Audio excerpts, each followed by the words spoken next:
Assalamualaikum warahmatullahi wabarakatuh. Marjuki Opedi Channel berita dan informasi mengabarkan. Tekan subscribe agar kita berteman. Aktifkan tombol lonceng untuk mengikuti. Like, komen, dan share sebagai bentuk kebersamaan kita.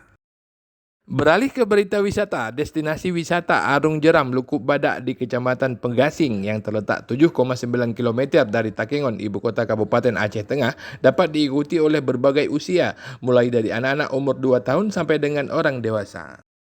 Lokasi yang dilalui anak Sungai Pusangan dari Danau Laut Tawar tersebut telah menjadi pilihan bagi wisatawan dari berbagai kabupaten kota di Aceh dan berbagai provinsi di Indonesia. Bahkan dari luar negeri juga ikut menikmati liburan sambil berolahraga arung jeram. Di lokasi wisata Lukuk Badak juga disediakan berbagai keperluan seperti jaket, helm, perahu karet, dan sebagainya. Dengan membayar Rp70.000 untuk setiap peserta, Anda siap untuk mengikuti olahraga penuh tantangan arung jeram. Terdapat berbagai rute yang bisa dinikmati dan dipilih oleh peserta arung jeram seperti rute keluarga yang boleh mengikut sertakan anak-anak berumur 2 tahun ke atas, rute semi ekstrim dan rute ekstrim bagi orang dewasa. Setiap rute memiliki jarak sepanjang 3,5 sampai dengan 4 km dan dipandu langsung oleh atlet arung jeram setempat yang melewati pegunungan Bukit Barisan yang indah dan melintasi batu-batu besar di Sungai Pusangan.